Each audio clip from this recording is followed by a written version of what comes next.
আসসালামু আলাইকুম বন্ধুরা, আমি চলে এলাম আর একটা আপনাদেরকে দেখাবো নতুন রেসিপি।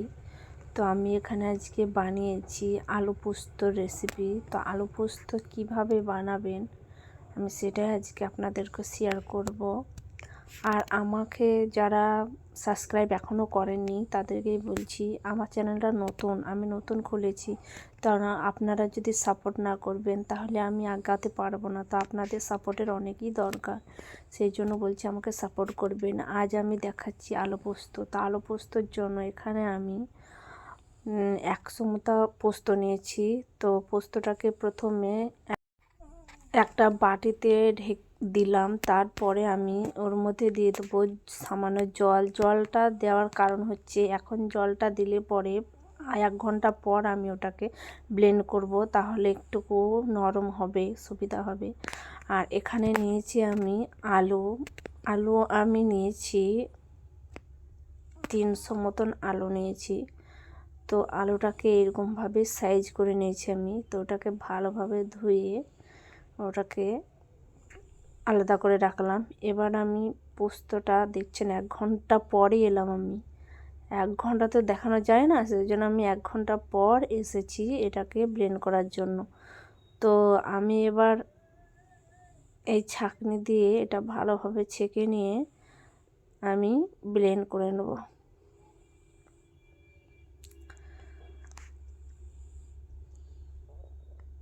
তো এর মধ্যে আমি দিয়ে দেবো 2টো কাঁচা লঙ্কা ছোট ছোট সাইজের, আর দিয়ে দেবো সামান্য লবণ। দিয়ে আমি এটাকে একটুকু সামান্য জল দিয়ে ব্লেন্ড করে নেব।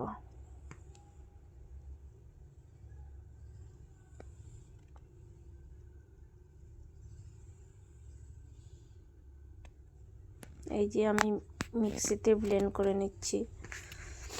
তো আমার ব্লেন্ড করা হয়ে গেছে, দেখেন কতটা নরম হয়েছে।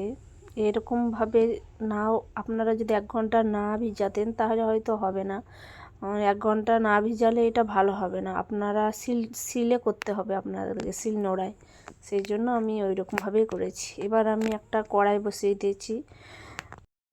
কড়াইয়ের মধ্যে দিয়ে দিলাম তেল। তার মধ্যে দিয়ে দিচ্ছি কালো জিরে আর 2টো শুকনো লঙ্কা। এবার এটাকে ভালোভাবে আমি একটুকু নেড়ে চেড়ে নিব। এবার আমি দিয়ে দেবো কেটে রাখা আলুগুলো। আলুটা ভালোভাবে জলটা ঝরিয়ে নিতে হবে, তারপর তেলের মধ্যে দিতে হবে। এবার আমি আলুটাকে এরকমভাবে ওর মধ্যে মিক্স করে নেব। খুব সুন্দরভাবেই মিক্স করে নিতে হবে। সিদ্ধ করে আলু আবার ভেজে নেওয়া ঠিক হবে না, সেই জন্য আমি আগে কাঁচা আলুটাই আমি ভেজে নিচ্ছি, হালকা একটুকু লাল লাল করে ভেজে নেব। এবার এর মধ্যে দিয়ে দিচ্ছি পোস্ত বাটাটা।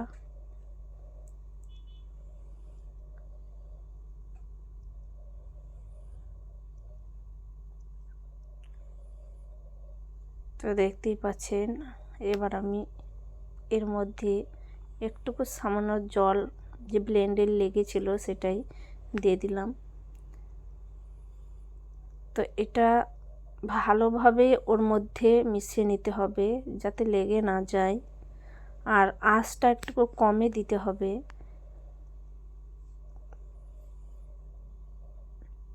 তো এর মধ্যে সামান্য পরিমাণ লবণ দিয়ে দিচ্ছি,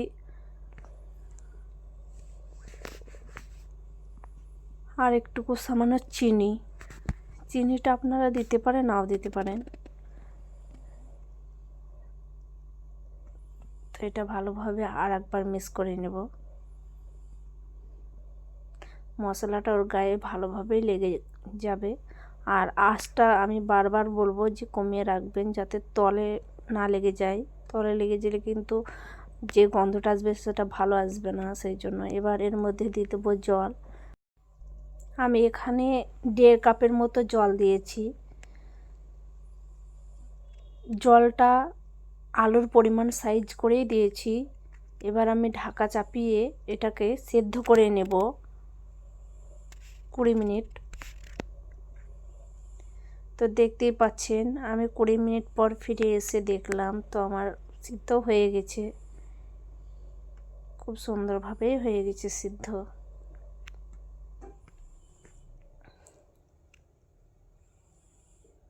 এই আলু পোস্ত খেতে কিন্তু খুবই ভালো লাগে আমাকে, আর আমি এরকমভাবে করলে আপনাদেরকেও অবশ্যই ভালো লাগবে, দেখবেন।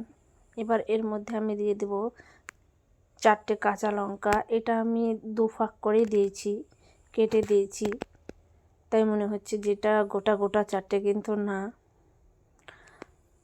দিয়ে আমি আরেকবার ভালোভাবে মিশিয়ে নেব। আমার আলু পোস্তটা কিন্তু রেডি হয়ে গেছে। আর আমি এটা করব না, এটা গ্যাসটা আমি বন্ধ করে দিচ্ছি। এই যে দেখতে পাচ্ছেন সিদ্ধ হয়ে গেছে। এবার আমি নামিয়ে নেব আলুটা। দেখতে পাচ্ছেন কত সুন্দর হয়েছে।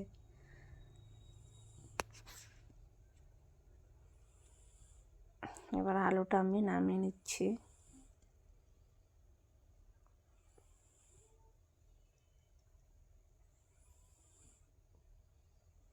মাশাআল্লাহ, খুবই সুন্দর হয়েছে, অসাধারণ। এইরকমভাবে একবার বাড়িতে করবেন, অনেক ভালো লাগবে। এই যে রেডি হয়ে গেছে আলু পোস্ত। আজকে ভিডিওটা এখানেই শেষ করছি, পরে নিয়ে আসছি আর একটা নতুন ভিডিও। ভালো লাগলে সাবস্ক্রাইব করে দেবেন। আল্লাহ হাফিজ, ভালো থাকবেন, সুস্থ থাকবেন।